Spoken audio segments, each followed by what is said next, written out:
శుక్లాంబరధరం విష్ణుం శశివర్ణం చతుర్భుజం ప్రసన్నవదనం ధ్యాయేత్ సర్వవిఘ్నోపశాంతయే అని స్వామివారి నమస్కారం చేసుకుని మన వ్యాస భాగవతంలో 4వ స్కందంలో ఉన్నాము. పృథుపాఖ్యానాన్ని చదువుకుంటూ వస్తూ ఉన్నాము. అప్పుడేం జరిగిందంటే మనవాడున్నాడు మనవాడున్నాడు అంతే. పేరు చెప్పాలంటే కూడా నాకు ఇష్టం అనిపించట్లేదు. ఎందుకు అంటే పేర్లున్నాయంటే రూపాలుంటాయి. నామాలు రూపాలున్నాయంటే గుణాలు, కర్మలుంటాయి. గుణాలు, కర్మలున్నాయంటే ఇంక కథలు పట్టుకుని అటునుంచి పక్కకు వెళ్ళిపోతుంది మనసు. ఇక్కడ ఒకడున్నాడు. వీడు లేదా అదిగో వాడు. అదిగో అని ఏది చెప్తున్నారో వాడింతకీ ఎవరు? ఆ ఆత్మతత్వము. మన పృథువు అన్న పేరున్న కథగా ఆ పాత్రను కల్పించి అందులో ఒక పృథువున్నాడు. వాళ్ళ నాన్నున్నాడు. వాళ్ళ నాన్న మంచివాడు గాదు. కాబట్టి వాడిని చంపేశారు. వాడి చేతులు రుద్దితే వీడొచ్చాడు. భూమిని చంపుతానని బెదిరించి వెంటబడ్డాడు. భూమి ఏడుస్తూ వెనక్కొచ్చి ఎందుకు చంపుతున్నావని అడిగింది. తర్వాత ఇంకేంటో ఇవన్నీ పాత్రలు. ఇదంతా పాత్ర. ఈ పాత్రలో పెట్టి పదార్థాన్ని ఇస్తూ ఉన్నారు మనకి. ఇదే విధంగా మనకు వేదాలు కథలు కథలుగా పదాల అల్లికతో పదాలన్నీ కలిపి వాక్యాలు తయారు చేసి, ఆ వాక్యాలతో కథగా అల్లి అటువంటి పాత్రలో పదార్థం పెట్టి ఇస్తుంది. ఆ వాక్యాలు కూడా మామూలు వాక్యాలు గాదు. ఆ పదాలతో తయారైన వాక్యాలు మళ్ళీ మామూలు వాక్యాలు గాదు. అయమాత్మా బ్రహ్మ, సర్వం ఖల్విదం బ్రహ్మ, తత్వమసి, అహం బ్రహ్మాసి అని ఆ వాక్యాలు, వేద వాక్యాలు అటువంటి అంత పవర్‌ఫుల్, అంత శక్తివంతమైన వాక్యాలు. పదాలన్నింటిని అయం, ఆత్మ, తత్, అసి, త్వం, బ్రహ్మ అని ఇట్లాంటి పదాలన్నీ బెట్టుకుని, వాటన్నింటితో వాక్యాలు తయారు చేసి, ఆ వాక్యాలన్నింటినీ అల్లి, వాటిలో పదార్థం పెట్టి ఇచ్చింది. అట్లానే మన వ్యాసుల వారు గూడా వాటినే తీసుకుని, ఈయన మళ్ళీ కొన్ని పాత్రలను సృష్టించి, పాత్రలు అంటే క్యారెక్టర్స్ అనే గాదు. పాత్ర అంటే ఏదో కప్పులో కాఫీ పోసి ఇచ్చినట్టు, ఆ పాత్రలో ఈ పదార్థాన్ని పెట్టి ఇస్తారు. పృథూపాఖ్యానం, పృథువు కథ అని ఒకటుంటుంది. ఈ కథ అన్న పాత్రలో బెట్టి, దానికొక పేరుంటుంది పృథు అని. అందులో ఎన్ని అల్లికలు, ఎంత అల్లిబిల్లిగా, ఎంత అందంగా కథంతా అల్లి పెట్టారు. కానీ కథ కాదు మనం పట్టుకునేది. అందులో తత్వాన్ని పట్టుకోవాలి. తత్వం ఎక్కడెక్కడ ఉంటుంది? అదిగో మన సూతులు, వంది, మాగధులు వాళ్ళందరూ నువ్వదే అయి ఉన్నావో అని వాళ్ళు ఉపదేశం కూడా చేశారు. ఆ ఉపదేశమంతా వాళ్ళు చేసిన స్తుతిలాగా చూపిస్తారు మన వ్యాసుల వారు. ఇక్కడ వాళ్ళందరూ ఏదో ఆయనకు అభిషేకం చేసిన తర్వాత స్తుతి చేయడం మొదలుపెడితే, "వద్దు వద్దండి నన్ను స్తుతించొద్దు" అని పృథువు అన్నప్పుడు, "అట్లా అనడానికి వీల్లేదు. ఎందుకు అంటే, అది నువ్వే అయి ఉన్నావు" అని వాళ్ళు ఇక్కడి నుంచి మన పృథుపాఖ్యానం స్టార్ట్ అయినాక 16వ అధ్యాయంలో చాలా దూరం వాళ్ళు చెప్తూ వస్తూ ఉన్నదేంటి, ఏషః అయం అని చెప్పిందంతా తత్ త్వం అసి అన్న విషయమే. అయమాత్మ బ్రహ్మ గురించే జెప్పారు వాళ్ళు.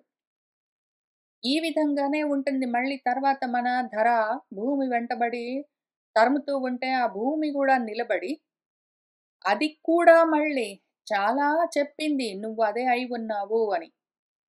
ఆ విధంగా మనకు మన గురించి మన వేదాలు, వాటిని అనుసరించి మన పురాణాలు, తతుత్వము అసి అది నువ్వే అయి ఉన్నావు. ఇదిగో ఈ విధంగా నిన్ను నువ్వు తెలుసుకో అని గుర్తులు చూపిస్తూ ఉంటుంది చిహ్నాలు.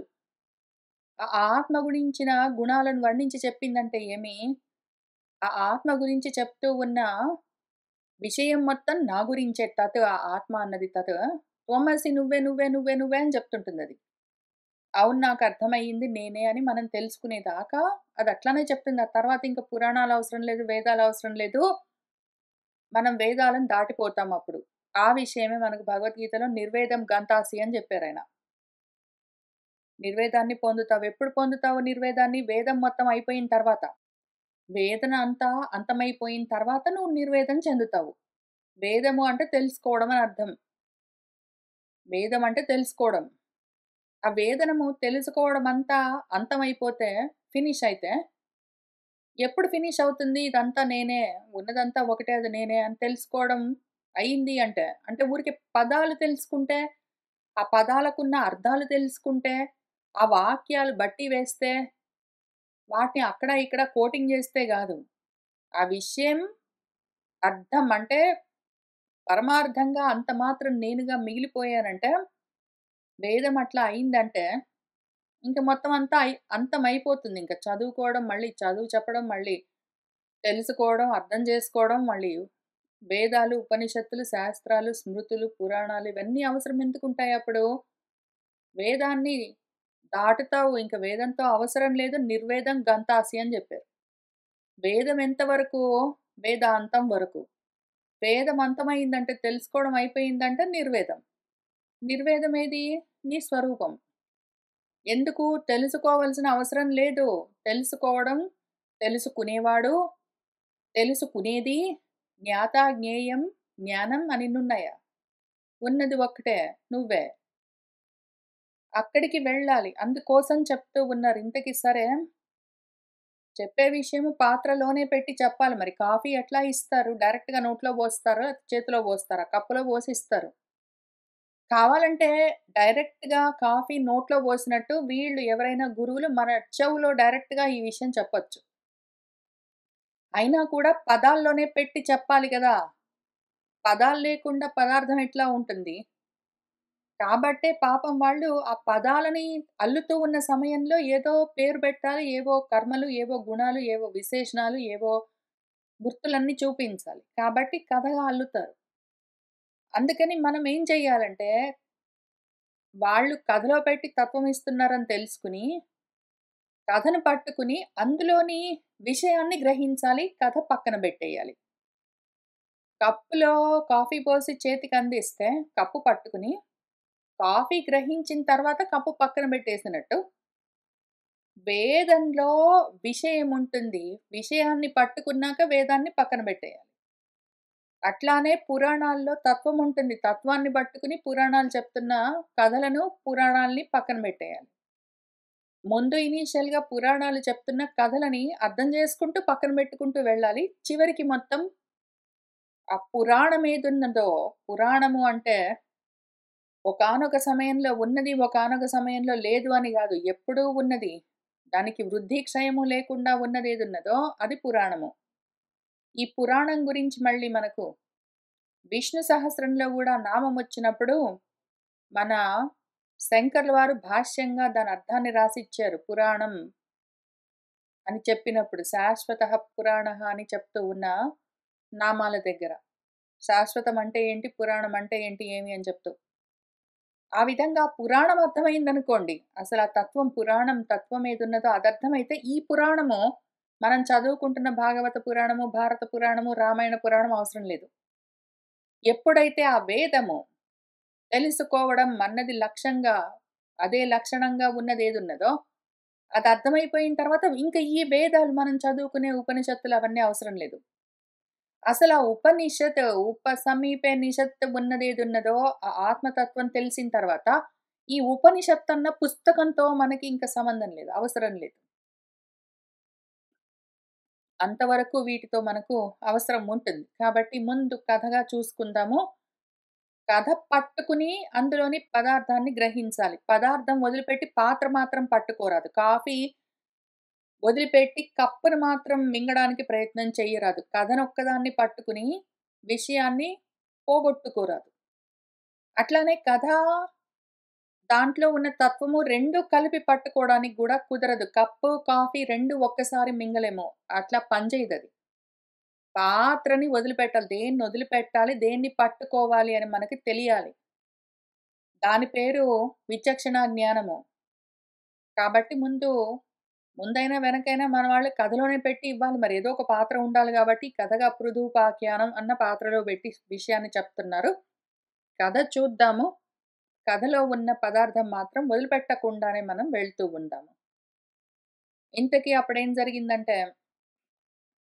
ఆ విధంగా మన వాళ్ళందరూ మన పృథువుకి పట్టాభిషేకం చేశారు.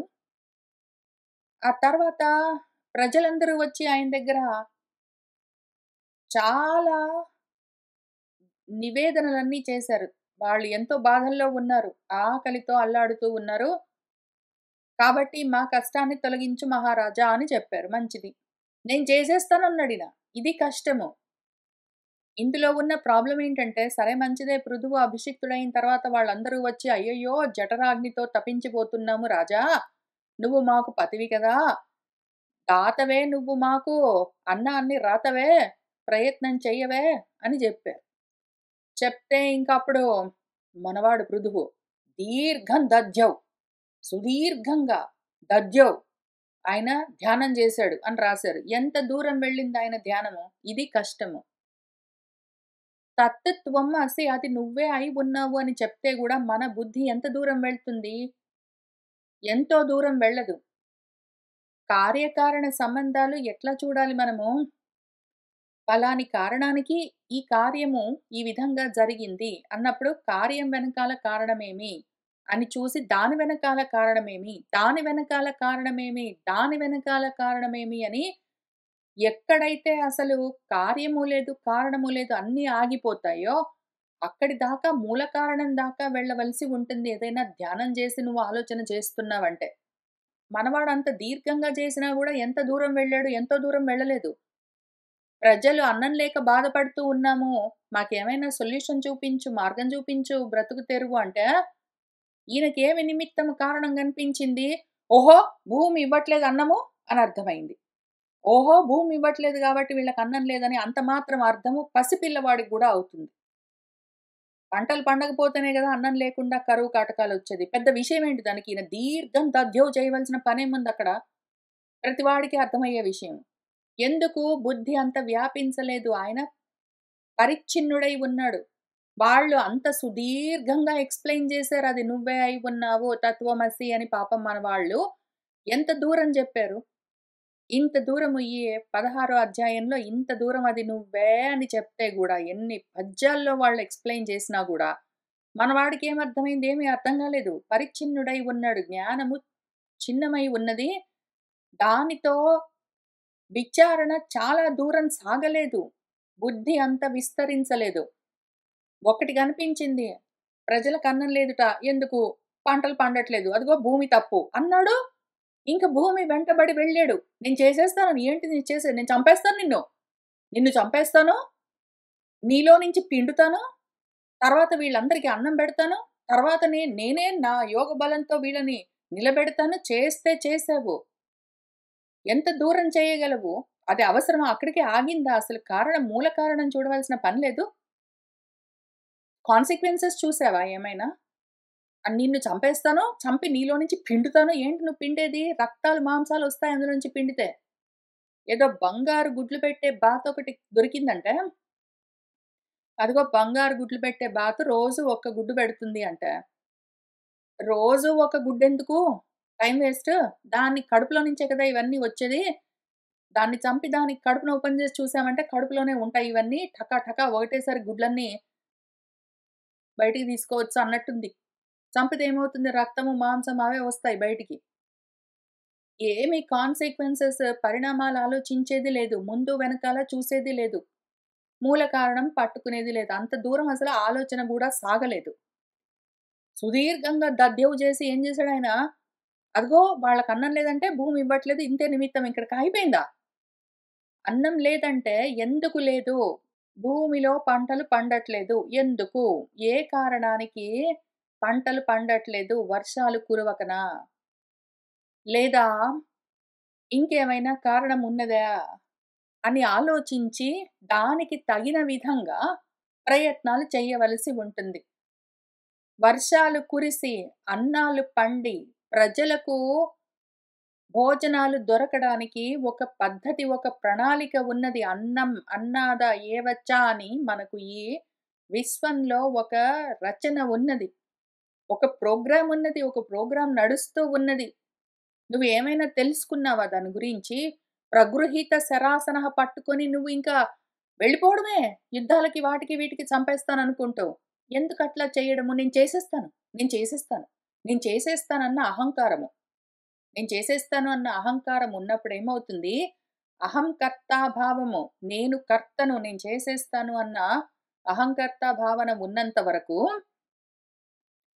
కర్మల్లోనే ఉంటాము. జ్ఞానము ఉండదు. అది ప్రాబ్లమ్. ఆయన దీర్ఘం దధ్యవు చేస్తే గూడా ఆయనకి నిమిత్తం అంతంత మాత్రంగా ఎందుకు తెలిసింది? తప్పు నిమిత్తం ఎందుకు అర్థమయ్యింది? ప్రయోజనం శూన్యమైన ఉపాయం ఎందుకు తట్టింది?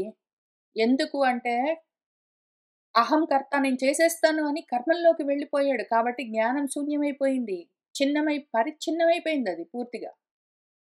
ఆ విధంగా మనము ఇటువంటి పరిచ్ఛిన్నమైన జ్ఞానాలతో, పరిమితమైన బుద్ధులతో సాధించేస్తాననుకుంటూ వెళ్ళిపోతూ ఉన్న స్థితిలో ఎవరెవరమున్నామో, మనందరి గురించి చెప్తూ, ఇదిగో నువ్విట్లా ఉన్నావు పృథువులాగా, అంతా నువ్వే అయి ఉన్నావు తత్వమసి అని చెప్తూ ఉంటే గూడా, నీకర్థం గాక, చేతగాక, కర్తృత్వాలతో, భోక్తృత్వాలతో నేను నిన్ను చంపేస్తాను, అన్నీ నేను పుచ్చుకుంటాను. నేను నిన్ను చంపేస్తాను, అన్నీ పుచ్చుకుంటాను. ఏంటి నువ్వు చంపేసి పుచ్చుకునేది? కర్తృత్వము, పుచ్చుకోవడం, భోక్తృత్వము.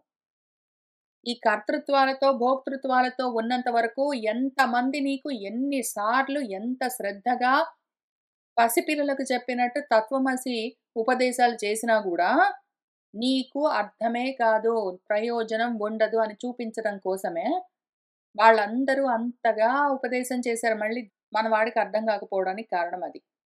తత్వమసి లాంటి మహావాక్యాలు ఎన్నో ఉంటాయి. అయమాత్మ బ్రహ్మ, సర్వం ఖల్విదం బ్రహ్మ, అహం బ్రహ్మ అస్మి అని చాలా ఉంటాయి వాక్యాలు. ఏమి ఉపయోగము? అహంకారం ఎప్పుడైతే అడ్డొచ్చి ఉన్నదో, ఎప్పుడైతే నేను కర్తను అన్న భావన పైకొచ్చున్నదో కర్మలే ఉంటాయి. జ్ఞానం జారిపోతుంది. ఆ విషయాన్ని పదే పదే చూపిస్తూ ఉంటారు మన పెద్దలు, మన గురువులు, మన ఋషులు. సరే ఇంతకీ ఏం జరిగిందంటే, ఆ విధంగా ఏంటో ఆయనకు అర్థమైందంట. అంతంత మాత్రం అర్థమయ్యింది. అందులో పైగా ఒక చాలా ముఖ్యమైన విషయం అటెట్లా మర్చిపోతాను.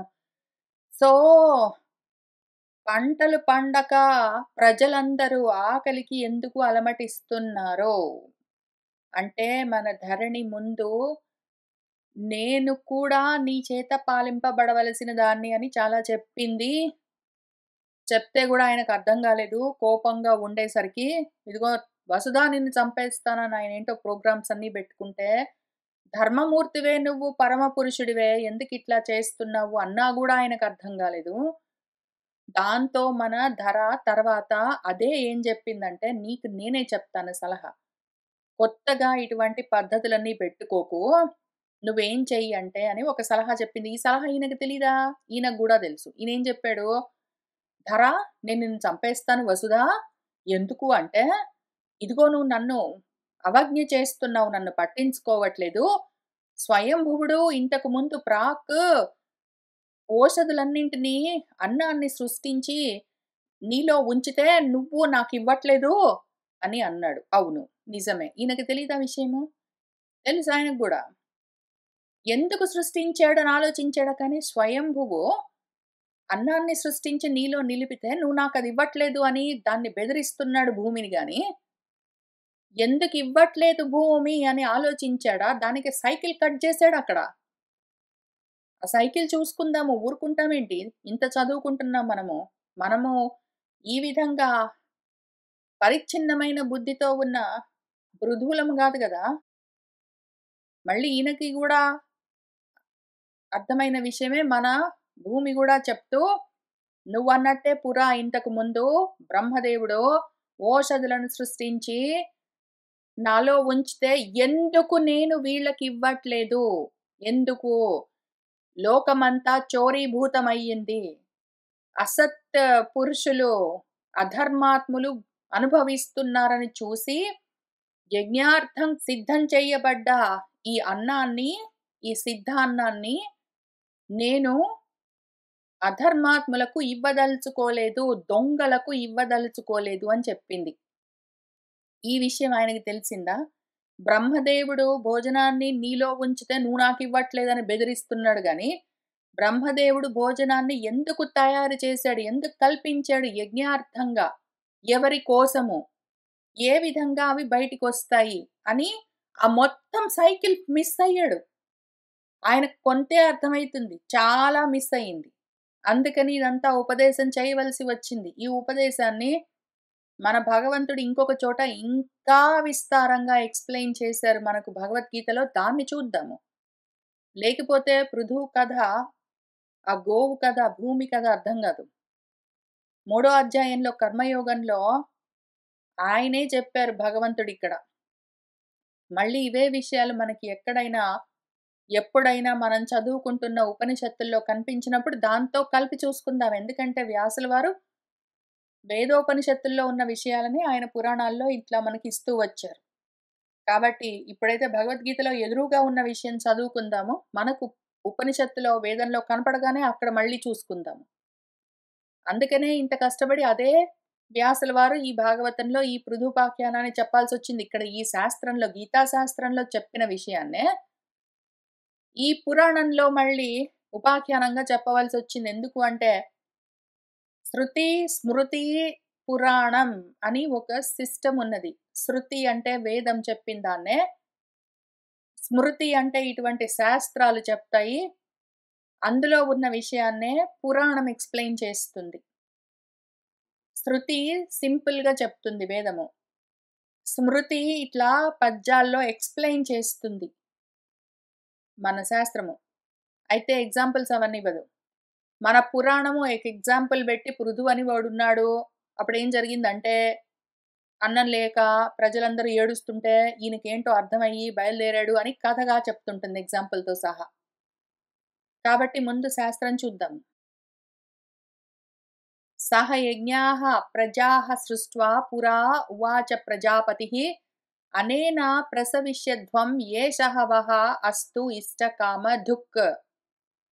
దేవాన్ భావయత అనేన ते देवाः भावयन्तु वः परस्परं भावयन्तः श्रेयः परम् अवाप्स्यथ इष्टान् भोगान् हि वः देवाः दास्यन्ते यज्ञभाविताः तैः दत्तान् अप्रदाय येभ्यः यः भुङ्क्ते स्थेन एव सः यज्ञासिष्टासिनः सन्तः मुच्यन्ते सर्वकिल्बिषैः भुञ्जते ते तु अघं पापाः ये पचन्ति आत्मकारणात् अन्नात् भवन्ति भूतानि पर्जन्यात् अन्नसम्भवः यज्ञात् भवति पर्जन्यः यज्ञः कर्मसमुद्भवः कर्म ब्रह्मोद्भवं विद्धि ब्रह्म अक्षरसमुद्भवं तस्मात् सर्वगतं ब्रह्म नित्यं यज्ञे प्रतिष्ठितम्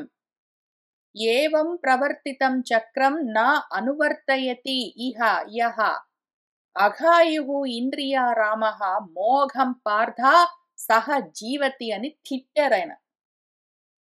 ఇన్ని పద్యాల్లో చెప్పిన విషయాన్ని ఎన్ని సహయజ్ఞ అని 10వ పద్యం దగ్గర నుంచి వాడి జీవనము వ్యర్థం పార్థ, వాడు బతికుండి వ్యర్థం అని చెప్పిన 16వ పద్యం అంటే మొత్తం 7 పద్యాల్లో ఉన్న విషయాన్ని మన పృథువు కథగా చెప్తూ ఉన్నారు. ఇంకా దాని తర్వాత సొల్యూషన్ కూడా చూపిస్తారు.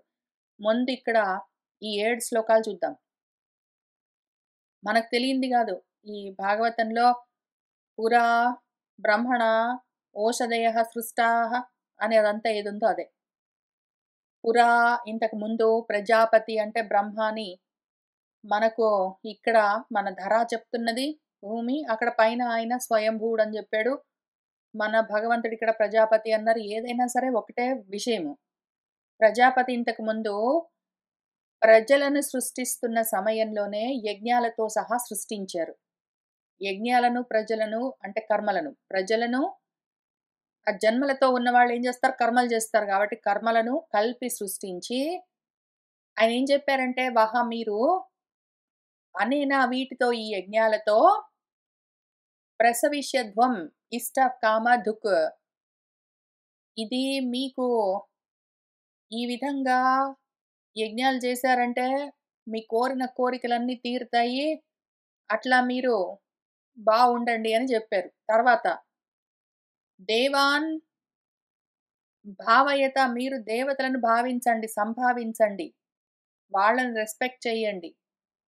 అనేనా వీటితో వేటితో యజ్ఞాలతో. ఒకవేళ ఈ యజ్ఞాలను నేను చెప్పినట్టు మీరు చేశారంటే వహా! ఆ యజ్ఞాలు మీకు ఇష్టకామధుక్ మీ కోరికలను తీర్చే కామధేనువై అందుకనే ధేనువు, ఆవు, గోవు, భూమి గోరూపం ధరించి అని మన వ్యాసుల వారు మళ్ళీ ఆయనే గదా ఇక్కడ భగవద్గీత రాసింది. అందుకనే ఈయనే మళ్ళీ అక్కడ భాగవతంలో కథలో గూడా మళ్ళీ గోవు అని జెప్పింది. మీ ఇష్టమైన కోరికలను తీర్చే కామధేనువై మీకు అది అవన్నీ కోరిన కోరికలను తీరుస్తుంది. మీరేం చేయండి? ఈ యజ్ఞాలతో దేవతలను భావించండి, సంభావించండి. దేవతలేం చేస్తారు? మీరు వాళ్ళని గౌరవిస్తే, వాళ్ళు మిమ్మల్ని భావయంతు భావిస్తారు. మీరు వాళ్ళని సంభావిస్తే, వాళ్ళు మిమ్మల్ని భావిస్తారు. దాంతో ఏమవుతుంది? ఒకళ్ళకొకళ్ళు ఒకళ్ళ పైన ఒకళ్ళు ఆధారపడి ఇకలాజికల్ సైకిల్ నడుస్తూ ఉంటుంది. పరస్పరం ఈ విధంగా భావించుకుంటూ ఉంటే పరమ శ్రేయస్సుని అవాప్స్యథ పొందుతారు. అందుకని మీరేం చెయ్యాలంటే, ఓ ప్రజలారా! మీరు దేవతలకు పూజలవన్నీ చేస్తే యజ్ఞాలు ఎందుకంటే యజ్ఞాలతో సహా ప్రజలను మిమ్మల్నందరినీ సృష్టించారు కాబట్టి బ్రహ్మదేవుడు. ప్రజలేం చెయ్యాలి? యజ్ఞాలతో దేవతలను భావించాలి. అప్పుడు దేవతలందరూ ఏం చేస్తారు? మీకు ఇష్టాన్ భోగాన్ మీ కోరుకున్న కోరికలను యజ్ఞ భావితాహ యజ్ఞం చేత భావింపబడ్డ దేవతలు దాస్యంతే మీకు ప్రదానం చేస్తారు. మీరేం చేస్తారు? ఏభ్యః వాళ్లకు మళ్ళీ కృతజ్ఞత తెలుపుతూ ఆ విధంగా దేవతలను ఎట్లా సంభావించాలో వాళ్ళని చెడగొట్టకుండా, వాళ్ళని బాధ పెట్టకుండా మీరు ఎట్లా వాళ్ళని గౌరవించాలో అట్లా గౌరవిస్తూ యజ్ఞాలవన్నీ చేస్తూ ఉన్నారంటే వాళ్ళు మళ్ళీ సంతోషిస్తారు. మీకు మళ్ళీ కోరుకున్న కోరికలిస్తూ ఉంటారు. మళ్ళీ మీరు ఆ కోరికల్ని పుచ్చుకొని మళ్ళీ దేవతల్ని సంభావించారంటే వాళ్ళు సంతోషిస్తారు. మీరు కోరుకున్న కోరికలు ఇస్తూ ఉంటారు. అర్థమైందా? ఇది సైకిల్. మీరేం చేస్తారు ఒకవేళ మీరు తైహి దత్తాన్ వాళ్ళు ప్రదానం చేసిన వాటిని పుచ్చుకుంటారు. ఏభ్యః వాళ్ళకు మాత్రం ఏవి ఇవ్వరంటే అప్రదాయ ఆ విధంగా ఎవరైతే భుంక్తే అనుభవిస్తాడో అటువంటి సహవాడు స్థేనహ్యేవ స్థేనుడు వాడు దొంగ అని భగవంతుడే చెప్పాడు. అదే విషయాన్ని ఇక్కడ మన భూమి కూడా లోకే చోరీభూతే లోకమంతా దొంగల ప్రాయమైపోతే లోకమంతా దొంగలెందుకు అవుతారు? భూమి నుంచి నాకు భోజనం వస్తుందని తెలుసు. కాబట్టి భూమిని నేను గౌరవిస్తాను. దాన్ని ఇష్టమొచ్చినట్టు తవ్వడము, నీళ్ళన్నీ కప్పెట్టేయడము, వాటిపైన బిల్డింగ్స్ అన్నీ కట్టడము, చెట్లన్నీ కొట్టేయడము, మందులన్నీ చల్లి బలవంతంగా అకాలంలో రకరకాలవి పండించడానికి ప్రయత్నాలు చేయడము. ఇటువంటివన్నీ చేస్తూ ఉంటే భూమిని సంభావించడం కాదు, భూమిని చెడగొట్టుకోవడము. అట్లానే వర్షాలు కురవాలి అంటే చెట్లు గావాలి. కింద భూమి మీద చెట్లన్నీ కొట్టేసిన తర్వాత పైన ఆకాశంలో మబ్బులుండవు. కాబట్టి ఎన్వైర్న్‌మెంట్ అంతా చెడగొట్టుకున్నావంటే ఇంద్రుడు లేడు, వరుణుడు లేడు, వర్షాలు కురిపించేది లేదు. అట్లానే తిండి గింజల్లో రకరకాల కెమికల్స్ అన్నీ కలుపుకొని నువ్వు రకరకాల ఎక్స్‌పెరిమెంట్‌లన్నీ చేసుకుంటూ విచిత్రమైన పంటలన్నీ పండించావంటే, వాటిని చెడగొట్టుకున్నావంటే తర్వాత తిండి గింజలకి, మళ్ళీ పంటలకి అవి ఉండవు. అవి మళ్ళీ చెడిపోతాయి. కాబట్టి ఈ రకంగా ఎవడైతే చెప్తున్న విషయం వినకుండా, గౌరవం లేకుండా, మర్యాద లేకుండా, హద్దులు లేకుండా, ఇష్టమొచ్చిన విధంగా ఎన్వైర్న్‌మెంట్ అంతా చెడగొట్టుకుంటూ, ఒకవేళ వాడి కర్మలన్నీ వాడు చేసుకుంటూ యజ్ఞంలాగా, భగవదర్పణంలాగా కర్మలు చేయడం గాదు. వాడిష్టమొచ్చినట్టు సొంతానికి స్వార్థం కోసం ప్రతి దాన్ని ఉపయోగించుకున్నాడంటే, వాడు దొంగ. అటువంటి వాడు దొంగ. ఎంతవరకు అవసరమో అంతవరకు. ప్రపంచం ఉంది గాబట్టి అందులో నుంచి నువ్వు ఏది బడితే అది, ఎంత బడితే అంత, ఎప్పుడు బడితే అప్పుడు, ఎట్లా బడితే అట్లా తీసుకుంటావా? ఎంత కావాలో అంత. కొంతవరకు మర్యాదగా తీసుకో ఇంక ఊరుకో. ఆ రకంగా ఉన్నవాడు యజ్ఞశిష్టాసినః యజ్ఞంలాగా కర్మలు చేస్తూ ఎంత అవసరమో అంతవరకు పుచ్చుకుని ఇంక ఊరుకున్నవాడు సంతః వాడు సత్పురుషుడు. అటువంటి వాడు చేసిన కర్మల్లో నుంచి గూడా సర్వకిల్బిషైః ముచ్యంతే బయటపడతాడు కర్మల్లో నుంచి. కానీ ఎవరెవరైతే ఆత్మ కారణాత్ స్వార్థం కోసం ఆ కర్మల్ని చేసుకుని ఇంకా కావాలి, ఎక్కువ కావాలి అని భూమిని పట్టించుకోడు, ఆకాశం పట్టించుకోడు, నీరు పట్టించుకోడు, నిప్పు పట్టించుకోడు. గాలిని గూడా కలుషితం చేస్తాడు. ప్రతిదీ కాలుష్యం చేసుకుంటూ, ప్రతిదీ చెడగొట్టుకుంటూ, అన్నీ పాడు చేసుకుంటూ, వాడి కోసం వాడు ఇంకా కావాలి, ఏదో కావాలి, ఎక్కువ కావాలి, మళ్ళీ కావాలి అని వండుకుని తినడానికి ప్రయత్నం చేస్తున్నాడో అటువంటి వాళ్ళందరూ పాపాహ పాపాత్ములు. వాళ్ళందరూ అఘం భుంజతే పాపాన్నే అనుభవిస్తూ ఉన్నారు. వాళ్ళకి పాపమే, కష్టమే, నష్టమే ఉంటుంది. అన్నం పండదు, పంటలు పండవు, అన్నం ఉండదు, అలమటిస్తారు. నీళ్లు కూడా లేక, గాలి సరిగ్గా లేక, ఏది సరిగ్గా పనిచేయక, ఎనర్జీ ఉండదు, ఎలక్ట్రిసిటీ సోర్సెస్ ఉండవు. ఎప్పుడు పవర్ కట్స్ ఉంటాయి. మంచినీళ్లు దొరకవు. అన్నం సరిగ్గా పండదు. పంటలన్నీ నశించిపోతాయి. ఎందుకు కాకుండా పోతారు? ఎందుకు? చోరప్రాయంగా బ్రతికిన వాళ్ళు. ఎన్వైరన్‌మెంట్‌లో నుంచి దొంగతనంగా, అన్యాయంగా ఆ దేవతా స్వరూపాలవన్నీ భూమి, ఆకాశాదులు అన్నీ.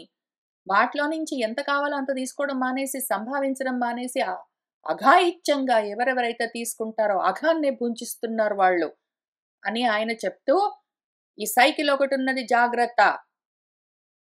అన్నాత్ భవంతి భూతాని. అన్నం వల్లే ప్రాణులన్నీ నిలబడి ఉండేది.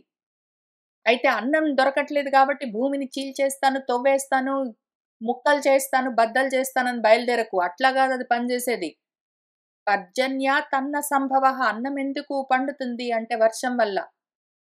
వర్షం ఎట్లా కలుగుతుంది? యజ్ఞాత్ భవతి. నువ్వు యజ్ఞంలాగా మాత్రము కర్మలు చేస్తే భూమి, నీళ్లు, ఆకాశము, గాలి, నిప్పు అన్నీ జాగ్రత్తగా ఉన్నాయంటే, చెట్లవి బాగున్నాయంటే వర్షాలన్నీ కురుస్తాయి. ఆ యజ్ఞము ఎట్లా కర్మ సముద్భవః. నువ్వు చేస్తున్న కర్మలే యజ్ఞంలాగా చేయాలి నువ్వు. ఆ కర్మలన్నీ ఎక్కడి నుంచొచ్చాయి? బ్రహ్మ నుంచొచ్చాయి. ఇంతకు ముందు ఆయన ప్రజాపతి బ్రహ్మదేవుడు ప్రజలని సృష్టిస్తూ యజ్ఞాలను సృష్టించాడు. కాబట్టి యజ్ఞాలెక్కడి నుంచొచ్చాయి? బ్రహ్మ నుంచొచ్చాయి. యజ్ఞాలంటే కర్మలు. ఈ బ్రహ్మ ఎక్కడి నుంచొచ్చాడు? ప్రజాపతి, బ్రహ్మదేవుడు, స్వయంభువుడు అని పిలుస్తున్న పేర్లతో ఉన్నవాడు ఎక్కడి నుంచొచ్చాడు? అక్షరం నుంచొచ్చాడు. ఆ అక్షరము సర్వగతమై ఉన్న పరబ్రహ్మము. అది నిత్యము ఉంటుంది. అది ఎక్కడుంది ఇంతకీ? నువ్వు చేసే కర్మల్లోనే ఉందా జ్ఞానమంతా, ఆ బ్రహ్మమంతా, ఆ యజ్ఞమంతా. ఏవం ఈ విధంగా ఒక చక్రం నడుస్తుంటుంది. అన్నం పండట్లేదు, పంటలు పండట్లేదు, అన్నం లేదు అనగానే నువ్వు భూమిని చీల్చుకుంటూ పోవడం గాదు అక్కడున్న అర్థం. అన్నం వల్ల భూతాలు, ప్రాణులు నిలబడి ఉంటాయి గాబట్టి, అన్నం పండకపోతే భూమిని నువ్వు చీల్చుకుంటూ భూమి దున్నడం వేరు మళ్ళీ. పంటల కోసం భూమిని దున్నడము మళ్ళీ యజ్ఞకర్మ. పంటలు పండట్లేదని నువ్వు ఇష్టం గనులున్నాయి. గనులుంటాయి. నీకేవో సంపదలు కావాలని ఇష్టమొచ్చినట్టు గనులు తవ్వుకుంటూ పోతావా? ఇష్టమొచ్చినట్టు పర్వతాలనంతా చదును చేసుకుంటూ ఎక్కడ కొండలు లేకుండా, ఏమీ లేకుండా చేస్తావా? చెట్లు లేకుండా చేస్తావా? నదులను, చెరువులను మూసేస్తావా? అవన్నీ చేయమని రాసుందా ఇక్కడ? ఇక్కడ రాసిన సైకిల్ ఏముంది? ఈ ప్రవర్తిస్తున్న చక్రం ఎట్లా ఉన్నదో అట్లా ఇక్కడ నేను చెప్పిన విధంగానే ఆ చక్రం పనిచేస్తుంది. ఇహ ఇక్కడ ఈ విషయంలో, ఈ చక్రం విషయంలో, సంసార చక్రం విషయంలో ఎన్వైర్న్‌మెంటల్ సైకిల్ అంటారు. సైకిల్ అంటే చక్రం. దీన్ని ఎవడైతే అనువర్తయతి నడవకుండా మధ్యలో ఆపేయడానికి ట్రై చేస్తాడో పార్థ వాడు అఘాయుహు. వాడు పాపమే ప్రాణంగా కలిగిన వాడు. వాడి ఆయుషంతా అఘములతో, పాపాలతో నిండి ఉన్నవాడు. ఇంద్రియారాముడు వాడు. ఆత్మారాముడు గాదు. ఇంద్రియ లోలుడు వాడు. వాడు మోఘం జీవతి. వ్యర్థంగా బతికున్నాడు. వాడు బతికుండి వ్యర్థం అని తిట్టారాయన. ఈ సైకిల్ కట్ చేయడానికి ట్రై చేస్తుంటే తెలియట్లేదు వీడికని నేనే చెప్తాను విను. ఇంతకు ముందు బ్రహ్మ ఓషధులను సృష్టించి నాలో ఉంచితే నేను ఎవరికివ్వాలి వాటిని? యజ్ఞార్థంగా, యజ్ఞంగా ఎవరైతే కర్మలు చేస్తారో అటువంటి ప్రజలున్నప్పుడు, యజ్ఞభావితాః దేవాః వర్షాలవన్నీ కురిపిస్తే, నాలాంటి వాళ్ళు పంటలన్నీ పండిస్తే, అన్నం ఉంటుంది ప్రజలకు. అన్నంతో ప్రజలు బ్రతికి ఉంటారు. అన్నాత్ భవంతి భూతాని అవుతుంది. కానీ ఇక్కడ అసత్ మార్గంలో ఉండి అధృత వ్రతులై వద్దు అన్నది చేస్తూ వాళ్ళిష్టమొచ్చినట్టు ఉన్న ప్రజలు చోరప్రాయంగా ఉండేసరికి వాళ్ళు అక్కర్లేకుండా అనుభవిస్తూ ఉంటే చూశాను నేను. ఈ సైకిల్ తెగిపోయింది. అందుకని చూసుకుని నేను లోకమంతా దొంగలు స్థేన ఏవ సహా అని చెప్పిన విధంగా తయారవుతే వ్యర్థంగా బ్రతుకుతూ ఉన్నారు వాళ్ళు. స్థేన ఏవ అటువంటి వాడు అని చెప్తే ఆ దొంగలందరూ బయలుదేరారు. ఎన్వైర్న్‌మెంట్ పట్టించుకోకుండా నాకు, నాకు ఇంకా గావాలి, ఎక్కువ గావాలి, మళ్ళీ గావాలి, ఇంకా గావాలనుకుంటూ ఎవరైతే ప్రయత్నాలు చేస్తున్నారో వాళ్ళందరూ దొంగలు. ఆ రకంగా దొంగలెక్కువయ్యేసరికి యజ్ఞాలు కాకుండా కర్మలు మాత్రం మిగిలిపోయేసరికి నేనేం చేశాను, ఓషధులను గ్రసించాను. అది విషయము అని ఎక్స్‌ప్లెయిన్ చేసింది భూమి గోరూపంలో. నువ్వు ఈ విషయం అర్థమైంది గదా! భగవద్గీత చదువుకున్నావో లేదో, దాన్నే నేనిక్కడ బ్రీఫ్‌గా జెప్పాను. దీన్ని అర్థం చేసుకొని ఏం చెయ్యంటే, ఏ విధంగానైతే నువ్వు కావలసిన కోరికున్న కోరికల్ని నేను కామధేనువై తీరుస్తాను. అట్లా తీర్చాలి అని ఇక్కడ రాసిపెట్టున్నది. నువ్వు చెయ్యవలసిన విధంగా నువ్వు చేస్తే, ఇవ్వవలసిన విధంగా నేనిస్తాను. కాబట్టి ఏం చెయ్యి అంటే అని ఒక మార్గం చెప్పింది. ఇక్కడ దూడ అన్నది, పాలు పితికేందుకు పాత్ర అన్నది, పాలు పితికేవాడు అన్నది, ఈ రకంగా చెప్తున్నదంతా గూడా మనం మళ్ళీ అర్థం చేసుకుందాము. పాత్రగా పెట్టి మనకు విషయాన్ని చెప్తారు. కానీ సైకిల్ మాత్రం కట్ జేయడానికి వీల్లేదు. చేస్తే ఏమవుతుంది అని పరిణామాలు చూపిస్తున్నారు. విపరీతమైన పరిణామాలుంటాయి అట్లా చేస్తే. ఒక మంచి పాట గుర్తుకొచ్చింది ఇప్పుడే మనసులో నాకొక మంచి పాట గుర్తుకొస్తూ ఉన్నది. మన 'జానకి' గారు పాడారు ఈ పాట. ఏ సినిమాలోనో ఎక్కడో ఏంటో గుర్తులేదు గానీ, అందులో గడ్డి మేసి ఆవు పాలిస్తుంది. పాలు తాగి మనిషి పశువవుతాడు. అది గడ్డి గొప్పతనమా? ఇది పాల దోష గుణమా? అని ఒక 2 వాక్యాలేమో కొంత ఉంటుంది. మిగిలిన పాటంతా గుర్తులేదు. ఇది మాత్రం మనసులో కదులుతుంటుంది నాకెప్పుడు. ఇప్పుడు మరీ ఎక్కువగా గుర్తుకొస్తున్నది పోయిన వారం నుంచి. ఆవులు గడ్డి మేసి పాలిస్తాయి. అవి తినేవి గడ్డి అయినా గూడా వచ్చేది అమృతమయమైన క్షీరము. అటువంటి అమృతమయమైన పాలను తాగి గూడా మనిషి పశువులాగా ప్రవర్తిస్తూ ఉన్నాడంటే దోషమెక్కడున్నది? పాలలో ఉన్నదా? కాదు గదా! వాడి బుద్ధిలో ఉన్నదా దోషమంతా. ఎందుకు అంటే ఆ బుద్ధి వ్యాపించట్లేదు. పరిచ్ఛిన్నమై ఉన్నది. కర్మల్లో కూడుకుని ఉన్నది. జ్ఞానము లుప్తమై ఉన్నది. సరే ఇంతకి కాబట్టి ఆ గోవే ఇప్పుడు మార్గం చూపిస్తూ ఉన్నది. బుద్ధి చెప్పి దారి చూపించింది.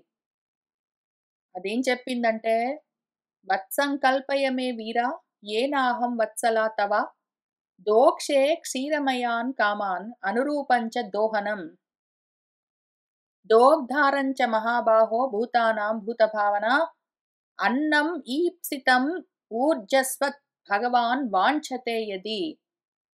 భగవాన్ మీరొకవేళ యది భూతానాం ప్రాణులకు ఊర్జస్వత్ పుష్టినిచ్చే అన్నాన్ని, వాళ్ళు ఈప్సితం కోరుకునే అన్నాన్ని వాంఛతే యది కోరుకుంటూ ఉన్నారంటే, ప్రాణులు కోరుకునే ప్రాణులకు పుష్టినిచ్చే అన్నము కావాలి అని మీరు కోరుకున్నారు అంటే, ఓ భూత భావన, భూత భావన చెయ్యవలసి ఉంటుంది.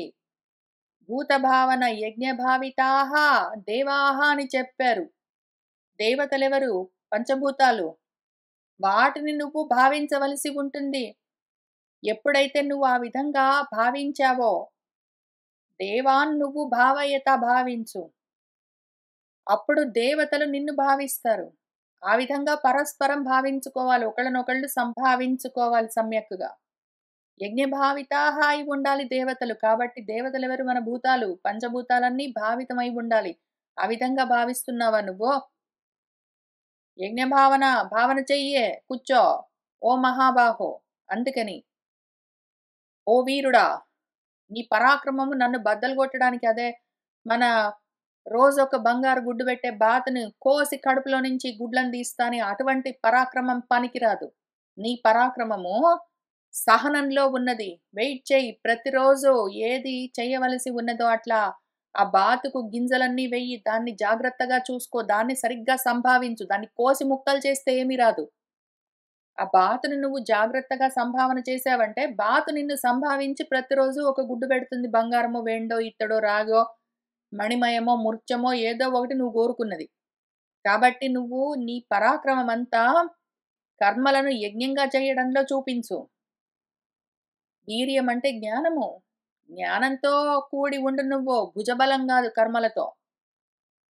వత్సంకల్పయ ఒక దూడను ఏర్పాటు చేసుకో. దానివల్ల నేను వత్సలమవుతాను. నువ్వు గింజలు వేసావనుకో, బాతు సంతోషించి నీకు గుడ్డు పెడుతుంది. నువ్వు గడ్డి వేసావనుకో, ఆవు సంతోషించి పాలిస్తుంది. అట్లా దానికొక సంభావన నువ్వు చూపించాలి. అట్లానే దోహనం ఒక పాత్రను గూడా సిద్ధం చేసుకో. దోగ్ధ పాలు పితికేవాడు గూడా కావాలి మరి. ఈ విధంగా అన్నింటిని నువ్వు సిద్ధం చేసుకున్నావంటే, నేనేం చేస్తానంటే అనురూపం కోరుకున్న క్షీరమయాన్ కామాన్ పాల రూపంగా ఉన్న కోరికలను దోక్షే నేను నా పొదుగు నుండి ఇస్తాను అని చెప్పింది. ఇంకిక్కడి నుంచి ఎవరెవరు ఏ విధంగా ఏమి పిదికారు ఆ ఆవు రూపంలో ఉన్న భూమి నుండి అని చూద్దాము. పైగా ఇంకొకటి కూడా చెప్పింది. సమాంచ కురుమాం రాజన్ దేవవృష్టం యథా పయః అపరుతౌ అపి భద్రంతే ఉపావర్తేత మే విభో. ఓ విభో! ఓ రాజన్! యథా ఏ విధంగానైతే దేవవృష్టం పయః వరుణుడి చేత కురిపించబడ్డ వర్షాలు. ఎట్లా? అన్నాద్భవంతి భూతాని అంటే అన్నం వల్ల భూతాలు నిలబడి ఉంటాయంటే అన్నం వాటంతట అదే వస్తుందా? పర్జన్యాతన్న సంభవః కదా! పర్జన్యం నుంచి అన్నాలొస్తాయి. కాబట్టి నువ్వు పర్జన్యం కూడా ప్రిపేర్ చేసుకోవద్దు. భూమిలో నుంచే పిండుదామని చూస్తున్నావు నువ్వు. పైనుంచి ఆకాశంలో నుంచి నీళ్లు వర్షంగా కురవాలి కదా మరి. కాబట్టి దానికోసం కూడా నువ్వే ప్రయత్నం చేసుకోవాలి. దేవవృష్టం పయః పైనుంచి కురిసే ఈ పయస్ అంటే నీళ్ల కోసము అపరుతౌ వర్షాకాలం వెళ్ళిపోయిన తర్వాత గూడా నీళ్లు నిలిచి ఉండేట్టు ఉపావర్తేత ఆ విధంగా ఉండేట్టు మాం సమాం కురు నన్ను జాగ్రత్త చెయ్యి. నన్ను సమంగా చెయ్యి అంటే మొత్తము ఒక్కటి గూడా కొండలు లేకుండా, పర్వతాలు లేకుండా అన్నింటిని సమం చేస్తాను. నీళ్ళు ఎక్కడెక్కడ కనిపిస్తాయో అక్కడక్కడంతా ప్లేస్ వేస్ట్ అయిపోతుంది గాబట్టి వాటిని మొత్తం ముంచేసి చదును చేస్తాను. ఏం జేస్తాను? పర్వతాలు, కొండలన్నీ చదును జేసి, నీళ్ళు ఎక్కడెక్కడున్నాయో ఆ చెరువులు, కుంటలు, బావులు, నదులన్నీ మూసేసి, ఇళ్ళు గడతాను. బిల్డింగ్స్ గట్టుకొని రెంట్లకి ఇస్తాననే ప్రయత్నాలు చెయ్యకు. అవసరమైన చోట నీళ్లు నిలిచే విధంగా భద్రం చేసుకో. ఇతి ప్రియం హితం వాక్యం భువః ఆదాయ భూపతిః వత్సం కృత్వా మనుం పాణౌ అదుహత్ సకల ఓషధీః. మన భూపతి ఈ విధంగా ప్రియకరమైన, హితకరమైన వాక్యాలను చెప్తే ఆ భూమి, ఆ భువః వాక్యమాదాయ ఆ భూమి చెప్పిన మాటలను స్వీకరించి, గ్రహించి మనవాడేం చేశాడంటే ఫస్ట్ మనుం వత్సం కృత్వా ఒక దూడ కావాలి కాబట్టి మనువును స్వయంభువ మనువును దూడను చేసి తన చేతులనే పాల పాత్రగా ఉంచి సకల ఓషధులను అదుహత్ ఆయన దోహనం చేశాడు, పిండాడు. తథా అపరే చ సర్వత్ర సారం ఆదదతే బుధాః తతః అన్యే చ యథా కామం దుదుహుః పృథు భావితాం, ఈ విధంగా పృథువు భావించాడు కదా! భూత భావనః ఉండాలి. ఆ విధంగా ఆయన భావించేసరికి యజ్ఞ భావితాః అని ఇక్కడ చెప్పారు. భూత భావన అని ఈమె చెప్పింది. అట్లానే మన పృథువు ఇప్పుడు భావించాడు కూర్చొని. ఇంతసేపటికి ఆయనకు ఆ భావన కలిగింది. ఇంతకుముందు అంత దూరం వ్యాపించలేదు ఆయన భావన. ఈ విధంగా పృథువు చేత వస్తువులు ఆ గోవు నుంచి ఎట్లా కల్పించాలో అర్థమయిన తర్వాత, తథా ఇంకా అపరేచ మిగిలిన వాళ్ళు కూడా సర్వత్రా అన్ని వైపులా ఎక్కడెక్కడి వాళ్ళు అందరూ అన్ని చోట్ల నుంచి బుధాహ జ్ఞానులందరూ సారాన్ని ఆదదతే, సారాన్ని పుచ్చుకున్నారు. బుధులు జ్ఞానులు ఎట్లా ఏమి గ్రహించారు మన గోవు నుంచి అంటే చూద్దాము. యథాకామం వాళ్ళకి ఏమి కావాలంటే అవి అన్నీ మిగిలిన వాళ్ళు కూడా. ముందు ఋషయః దుదుహుః దేవీం ఇంద్రియేషు అధ సత్తమః వత్సం బృహస్పతిం కృత్వా పయః ఛందోమయం శుచిః. ఓ సత్తమా విదురా, అధ ఇంకా మన ఋషులు వాళ్ళు ఇంద్రియేషు, ఇంద్రియాలన్న పాత్రల్లో బృహస్పతి అన్న వత్సను, బృహస్పతిని వాక్పతిని దూడగా తయారు చేసి ఇంద్రియాలన్న పాత్రల్లో ఛందోమయమైన, వేదమయమైన, శుద్ధమైన, స్వచ్ఛమైన పాలను దుదుహుహు వాళ్ళు వాళ్ళు పిండారు. ఋషులేం చేశారంటే వాక్కులను వత్సంగా తయారు చేసి వాళ్ళ ఇంద్రియాల్లో, మనసు మొదలైన ఇంద్రియాల్లో వేదాలన్న పాలను పిదికారు. కృత్వా వత్సం సురగణాః ఇంద్రం సోమం అదూదుహన్ హిరణ్మయేన పాత్రేణ వీర్యం ఓజః బలం పయః. సురగణాలు దేవతలేం చేశారంటే ఇంద్రుణ్ణి దూడగా తయారు చేసి కృత్వా వీర్యము, ఓజస్సు, బలము ఇచ్చే సోమాన్ని, అమృతాన్ని పయస్సుగా, పాలగా హిరణ్మయేన పాత్రేణ, హిరణ్మయమైన పాత్రలో అదూదుహన్ వాళ్ళు పిండారు. దైతేయాః దానవాః వత్సం ప్రహ్లాదం అసురర్షభం విధాయ అదూదుహన్ క్షీరమయః పాత్రే సురాసవం. దైతేయులు, దితిపుత్రులు, దానవులు, దానపుత్రులు వీళ్ళందరూ కలిసి ప్రహ్లాదుణ్ణి, ఆ అసుర ఋషభం, అసుర శ్రేష్ఠుణ్ణి ప్రహ్లాదుణ్ణి దూడగా పెట్టుకుని అయపాత్రే ఇనుప పాత్రలో సురాసవం, సురలు అంటే సుష్టుగా రమించడము, జ్ఞానం అనుకోండి. దాన్ని స్రవింపచేసేది, అది కర్మలుగా స్రవించడము. అటువంటి క్షీరాన్ని, పాలను అదూదుహన్ తయారు చేసుకున్నారు. ప్రహ్లాదుణ్ణి వత్సగా విధాయ తయారు చేసి ఇనుప పాత్రలో సురాసవాన్ని పిండుకున్నారు వాళ్ళు. గంధర్వ అప్సరసః అధుక్షన్ పాత్రే పద్మమయే పయః వత్సం విశ్వావసుం కృత్వా గాంధర్వం మధు సౌభగం. గంధర్వులు, అప్సరసలు ఏం చేశారంటే పద్మమయమైన ఒక పాత్ర తెచ్చుకున్న వాళ్ళు, ఒక పద్మమయమైన పాత్ర తెచ్చుకున్నారు. విశ్వావసుణ్ణే దూడగా కల్పించుకున్నారు. గాంధర్వము, మధువులు, సౌభాగ్యము మొదలైన పయస్ పాలను వాళ్ళు పిండుకున్నారు. మధువులొలికే సౌభాగ్యవంతమైన గాంధర్వమన్న పాలను పద్మమన్న పాత్రలో విశ్వావసుని వత్సంగా ఉంచి వాళ్ళు గంధర్వులు, అప్సరసలు ఏవో పిండుకున్నారు. వత్సేన పితరః అర్యమ్నా కవ్యం క్షీరమధుక్షత ఆమపాత్రే మహాభాగాః శ్రద్ధయా శ్రాద్ధ దేవతాః. ఈ శ్రాద్ధ దేవతలు, పితృదేవతలు మహాశ్రద్ధతో అర్యమ్నుణ్ణి వత్సగా, దూడగా ఉంచి ఆమపాత్రే, ఆమపాత్ర అంటే మట్టితో తయారు చేసిన పాత్ర, కానీ అది ఇంకా కాల్చలేదు, పచ్చిది. అందులో ఆ మహాభాగ్యవంతులు, శ్రాద్ధ దేవతలు, పితృదేవతలు కవ్యాన్ని, కవ్యము అంటే స్వధాకారంతో సమర్పించే హవిస్సులు, వాటిని క్షీరంగా అధుక్షత వాళ్ళు పిండుకున్నారు. ప్రకల్ప్య వత్సం కపిలం సిద్ధాః సంకల్పనామయీం సిద్ధిం నభసి విద్యాం చ ఏ చ విద్యాధరయః.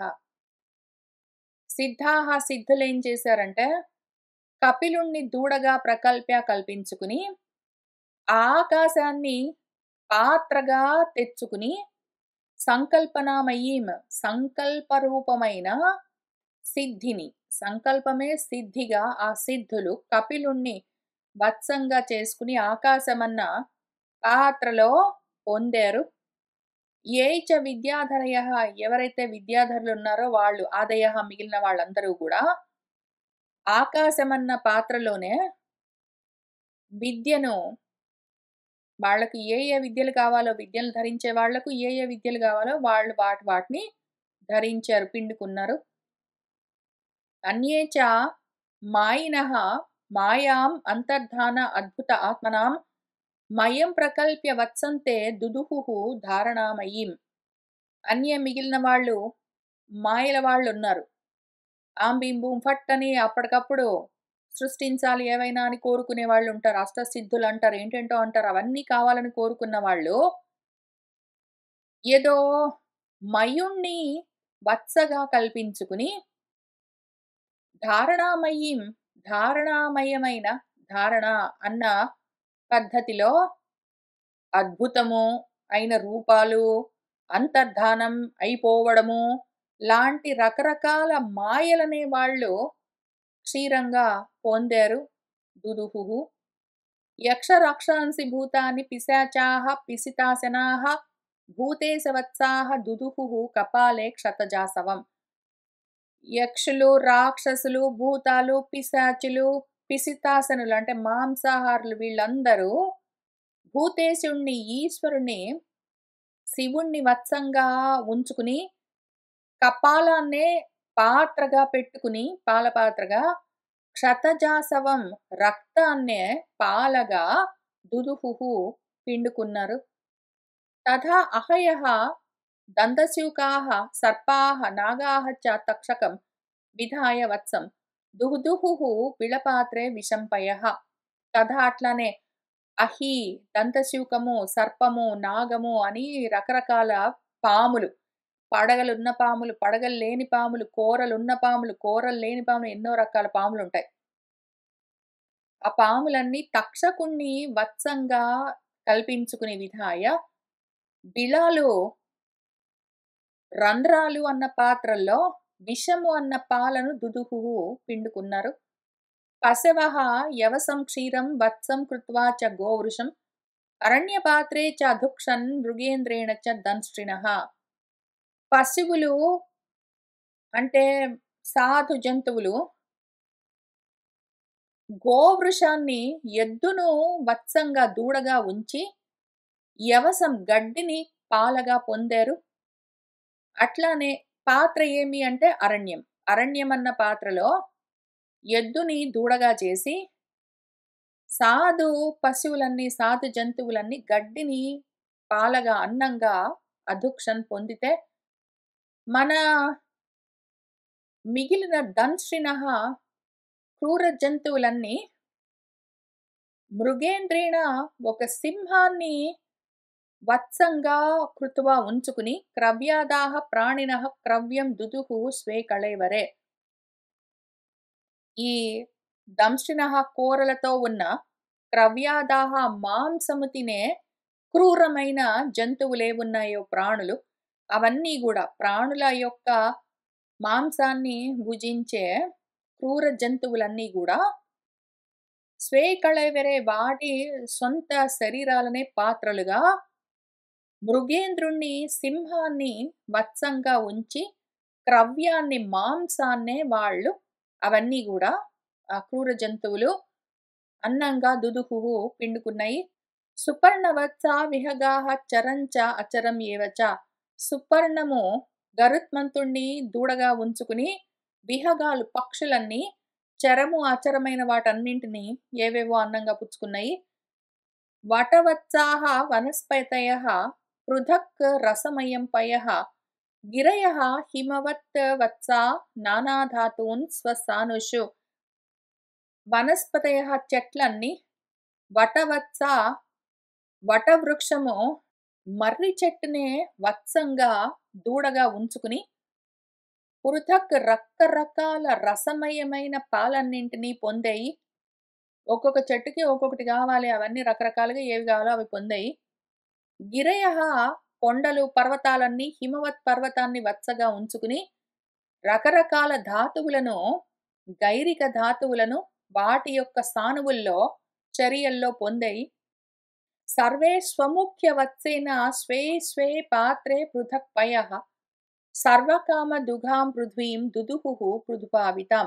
ఈ విధంగా యజ్ఞభావనతో ఉంటే మీకేమేమి గావాలో అవన్నీ వస్తాయి అని భగవంతుడు భగవద్గీతలో ఇక్కడ చెప్పినట్టే, ఏమేమి గావాలంటే అవన్నీ వస్తాయని ఆ విధంగా వీళ్ళందరూ గూడా సర్వే మొత్తము స్వముఖ్య వత్సేన వాటి వాటి జాతిలో ఏది ఏది ముఖ్యమో, పక్షులన్నీ గరుత్మంతుణ్ణి, క్రూర జంతువులన్నీ సింహాన్ని, సాధు జంతువులన్నీ ఎద్దును, ఆ విధంగా ఎవరెవరు వాటి వాటి విషయాల్లో ఉన్న ముఖ్యమైన వాటిని పాములన్నీ తక్షకుడిని ఎట్లా పెట్టుకున్నట్టు, ఋషులందరూ బృహస్పతిని పెట్టుకున్నట్టు అట్లా వాళ్ళ జాతిలో ముఖ్యమైన వాటిని వత్సగా దూడగా ఉంచి వాటి వాటి పాత్రల్లో వేరు వేరుగా పయస్సును అన్నాన్ని సర్వకామ దుఘాం పృథ్వీం సర్వకామాలను కోరిన కోరికలను తీర్చే కామధేనువు లాంటి పృథ్వీ నుంచి దుదుహుహు వాళ్ళందరూ పిండుకుంటూ ఉన్నారు.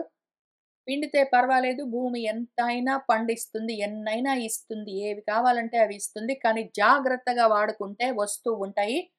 అజాగ్రత్తగా వాడితే భూమి అన్నింటినీ విత్‌డ్రా చేస్తుంది. అన్నం దొరకకుండా పోతుంది. అన్నం ఒకటే గాదు, ఏవి దొరకవు సరిగ్గా.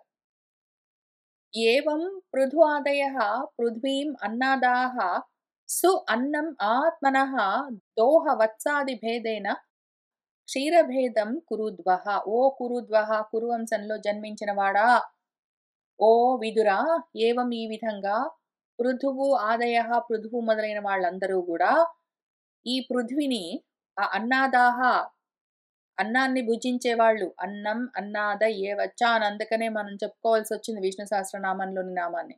అది మళ్ళీ వేదంలోనే నామం, వేదంలో ఉన్న విషయం. మళ్ళీ అక్కడికొచ్చినప్పుడు చూద్దాము. సు అన్నం ఆత్మనః తమకు ఏదేది కావలసిన చక్కటి అన్నమో వాటన్నింటినీ గూడా దోహనం చేసే వాడెవడున్నాడో అంటే పిండేవాడు. తర్వాత దోహనము అంటే పాత్ర, పాల పాత్ర, అట్లానే వత్సము మొదలైన భేదాలతో ఎవరెవరికి ఏదేది కావాలో వాళ్ళు ఆయా వత్సలను, ఆయా పాత్రలను, ఆయా విధంగా తెచ్చుకుని, ఆయా పదార్థాలను క్షీరభేదంతో పదార్థాలను, అన్నాలను వేరు వేరుగా వాళ్ళు పొందారు. ఇంకా పొందుతూనే ఉంటారు. తర్వాత గూడా చేస్తారు. అయితే అన్నం సరిగ్గా పండట్లేదు, వర్షాలు సరిగ్గా కురవట్లేదు, గాలి, నీళ్లు గూడా కలుషితమయ్యాయి అన్నప్పుడు, అదిగో మనం సరిగ్గా సంభావించట్లేదు, దొంగల్లాగా బ్రతుకుతూ ఉన్నామని మనకే తెలియాలి. ఆ తర్వాత తతః మహీపతిః ప్రీతః సర్వకామదుఘాం పృథుః దుహితృత్వే చకార ఇమాం ప్రేమ్ణా దుహితృవత్సలః. తతః ఇంక మన మహీపతి రాజుగారు, మన పృథువు ప్రీతః ఎంతో సంతోషించిన వాడై సర్వకామదుఘాం సర్వ కోరికలను తీర్చే కామధేనువు మన భూమిని దుహితృత్వే చకార ఇమాం ఈ భూమిని కూతురుగా భావించాడు ప్రేమగా. ఆ కూతురు పైన గొప్ప ప్రేమ కలిగిన వాడు. తర్వాత మళ్ళీ అదొకటి ఉన్నది కదా, నీళ్లు నిలబడి ఉండడానికి ప్లానింగ్ అంతా చేసుకో అని చెప్పింది కదా, అందుకని చూర్ణయన్ స్వధనుష్కోట్య గిరికూటాని రాజరాట్ భూమండలం ఇదం వైన్యః ప్రాయః చక్రే సమం విభుః. తన ధనుష్కోటితోటి తన ధనుస్సు యొక్క అంచుతో ఆ రాజరాజు గిరికూటాలను, కొండ పర్వతాలన్నింటినీ చూర్ణయన్ ముక్కలు చేస్తూ ఈ భూమండలాన్ని ఆ వైన్యుడు సమం ప్రాయం చక్రే సమప్రాయంగా చేశాడు. సమంగా చేసి ఏం చేశాడు? అథా అస్మిన్ భగవాన్ వైన్యః ప్రజానాం వృత్తిదః పిత నివాసాన్ కల్పయాన్ చక్రే తత్ర తత్ర యథా అర్హతః. మన భగవంతుడు వైన్యుడు పృథువు ప్రజలకు తండ్రి, ప్రజలకు వృత్తిదః బ్రతుకు తెరువును చూపించేవాడు, ఆయన అప్పుడేం చేశాడంటే అస్మిన్ ఆ భూమిలో ఆ విధంగా ఆయన అన్నింటిని అవసరమైన చోట ఎట్లా పడితే అట్లా విచక్షణ లేకుండా గాకుండా జాగ్రత్తగా చదును చేసిన తర్వాత తత్ర అక్కడక్కడ యథా అర్హతః ఎక్కడెక్కడ అవసరముందో ఆ విధంగా సరిపోయిన విధంగా తగిన విధంగా నివాసాన్ కల్పయాన్ చక్రే నివాసాలను కూడా ఏర్పాటు చేశాడు. సిటీ ప్లానింగ్ అంతా చేస్తూ ఉన్నాడు. గ్రామాన్ పురః పత్తనాని దుర్గాణి వివిధాని చ ఘోషాన్ వ్రజాన్ శిబిరాన్ ఆకరాన్ ఖేట ఖర్వరాన్ పృథక్ పృథోః ఇహ న ఏవ ఏషా పురగ్రామాది కల్పన యథా సుఖం వసంతి స్మ తత్ర అకుతో భయాః. ఆయన అక్కడక్కడ ప్రజలు నివసించడానికి చక్కగా ఏర్పాట్లు కూడా చేశాడు. ఏవేవి అంటే గ్రామాలను, పురాలను, పట్టణాలు అంటే సిటీస్‌ని, దుర్గాలను, కోటలను వాటిని వివిధాలను, ఘోషాన్ గొల్ల పల్లెలను, వ్రజాన్ పశువులు ఉండే ప్రాంతాలతో కూడి ఉన్న పల్లెలను, శిబిరాన్ ఆకరాన్ ఆకరములు అంటే గనులు. ఆ గనులు ఎక్కడెక్కడ ఉండాలి ఏమి అని ఏర్పాట్లు చేసి అక్కడ వాటిని ఇష్టమొచ్చినట్టు తవ్వడము, దొంగిలించడము, స్థేనయ్యేవ సహలాగా బ్రతకకుండా మన సైనికుల శిబిరాలను గూడా ఏర్పాటు చేశాడు. ఖేటాలు వ్యవసాయం చేసుకునే పల్లెలు. ఎక్కడెక్కడైతే పంటలు పండించడానికి స్పెసిఫిక్‌గా పల్లెలుంటాయో అవి ఖేటాలు.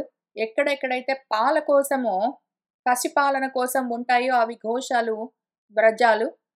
అట్లానే ఖర్వటాలు అంటే కొండ ప్రాంతాల్లో ఉండే పల్లెలు.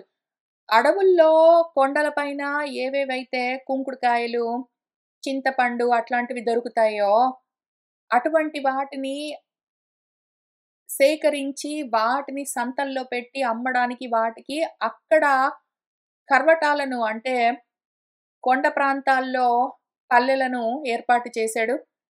ఎక్కడెక్కడైతే పంటలు పండించాలో అటువంటి ప్రాంతాల్లో పంటలు పండడానికి వీలుగా వ్యవసాయదారులు ఉండడానికి పల్లెలను ఏర్పాటు చేశాడు. ఎక్కడెక్కడైతే ప్రజలు పాలు, పెరుగు మొదలైన వాటితో పసిపాలనతో ఉంటారో వాళ్ళ కోసము కొన్ని పల్లెలను ఏర్పాటు చేశాడు. ఎక్కడెక్కడైతే గనులను తవ్వి అక్కడ దొరికే వాటిని ప్రజలకు అందిస్తూ ఉంటారో అటువంటి వాళ్ళ కోసం అటువంటి పల్లెలను, ఆ ప్రాంతాలను ఏర్పాటు చేశాడు. దుర్గాలను, కోటలను, పట్టణాలను, పురాలను, గ్రామాలను ఏర్పాటు చేశాడు. అసలు పృథువు ఏ విధంగా పురగ్రామాది కల్పన ఆయన కల్పించిన ఈ పురాలు, గ్రామాలు ఈ విధంగా ఉండాలనే ఆర్గనైజేషన్ అంతా, ఆ ఇన్‌ఫ్రాస్ట్రక్చర్ ఎస్టాబ్లిష్‌మెంట్ అంతా నయేవ ఏషా ఇంతకు ముందు ప్రాక్ పృథువుకి ముందు అసలు లేను గూడా లేదు పృథువు కన్నా ముందు పృథువు ఈ విధంగా ఏర్పాట్లు చేసే కన్నా ముందు ఇటువంటి వ్యవస్థ అసలు ఇంతకుముందు లేదు.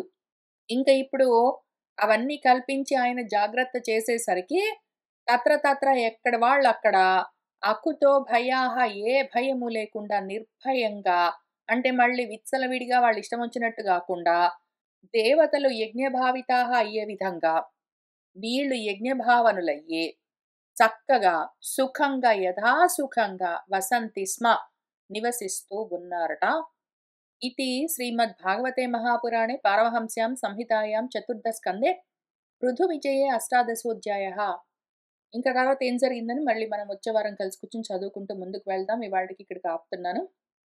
సర్వం శ్రీకృష్ణ పరబ్రహ్మ పాదారవిందార్పణమస్తు.